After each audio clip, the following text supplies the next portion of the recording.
Good morning everyone. So today we are going to present on Companies Act 2016. First of all, we would like to explain about Section 261 on Auditor's Statement. Auditor's statement must be presented to the registrar relating the financial statement. Accounting records and other books are kept properly. Financial statement is audited in accordance to this act. Auditor's opinion on its report about the financial statement is in accordance to auditing standards and the ability of to meet its liability. Therefore, if somebody commit an offence, they are entitled to pay fine. Anyone who violates this section shall be liable to a fine less than Rm 20,000, and if the offence continues, an additional fine less than Rm 1,000 for each days of the conviction on the offence committed. The next section relating to this topic is Section 263, which is the qualification of the company's auditors. Firstly, any person who wants to be a company auditor shall apply to Minister of Finance. Person refers as a chartered accountant as defined under Accountants Act 1967. In addition, the person must own a good character and is competent to perform audit duties to be approved by the Minister upon payment of prescribed fee. Lastly, the Minister may assign his powers to any person or organisation who is responsible for the registration of accountants in Malaysia. Hence, approval granted by the Minister under Section 263(2) may be subjected to limitations and may be revoked by the Minister at any time by service of notice of revocation on the approved person.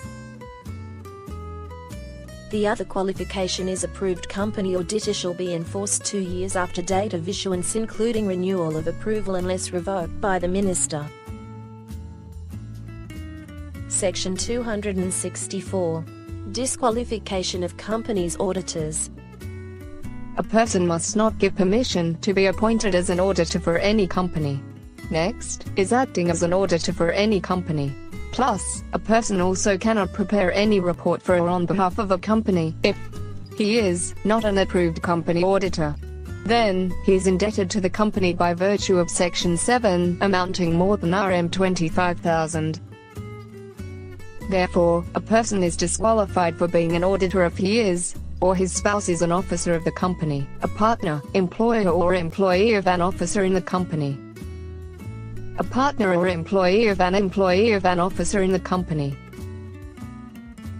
undischarged bankrupt within or outside Malaysia except with leave of court, convicted with any offence involving fraud or dishonesty punishable with imprisonment for 3 months or more.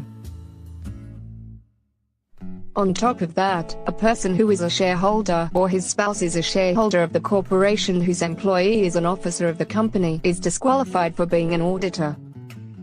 Lastly, he is responsible for, or if he is the partner, employer or employee of a person responsible for the bookkeeping of the registered members or debenture holders of the company. Section 266(1)(3) is the duties of auditor.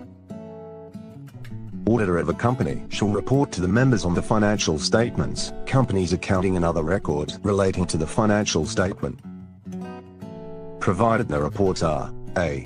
presented before the company at its annual general meeting, public company, b. circulated to its members, c. presented before the company at the meeting of members. The auditor state whether the financial statements prepared are, firstly, true and fair view of financial statement. Secondly, company's affairs are in compliance with rules and regulations, and last one is in accordance to accounting standards.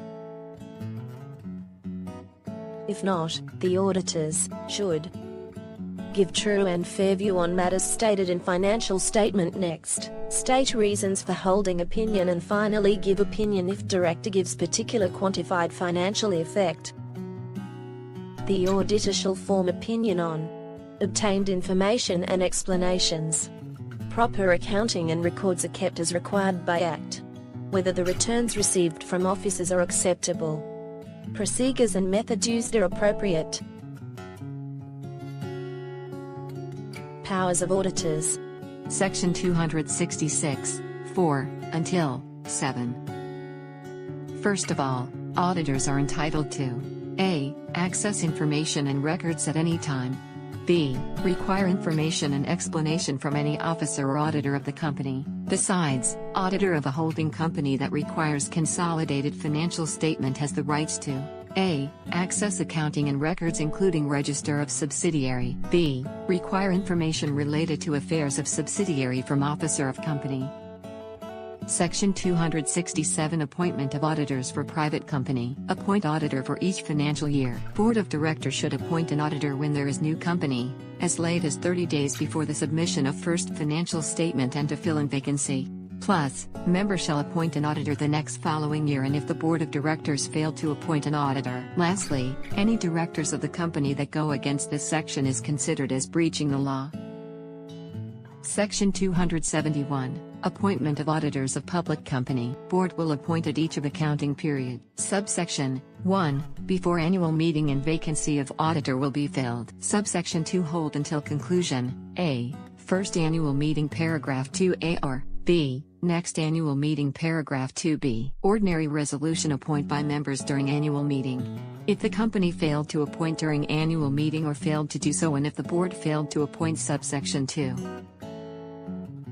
Section 274 Fixing of auditors' remuneration. Remuneration appointed. A. Fixed by members of company by ordinary resolution. B. By board fixed if not fixed, by company. C. By registrar if not fixed, by company. In addition, remuneration inclusive of sums paid in respect of expenses and payment. Section 281 Resignation of auditors. 1. Give written notice. 2. Notice subsection 1 brings to an end after 22 days from date given in the notice. Section 282 Notice of resignation of auditor to registrar. 1. Company send notice to registrar within 7 days, before receive resignation notice. 2. Commit an offence if breach this section.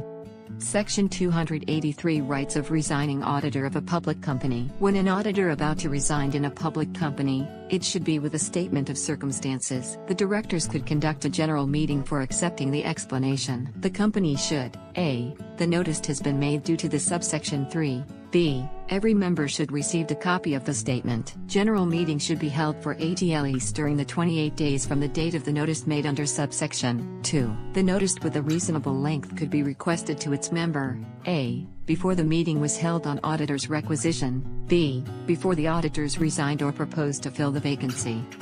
Section 276, Resolution to remove auditor from office. Auditor can be removed at any time. A. By any ways in general meeting. B. In accordance with Section 277.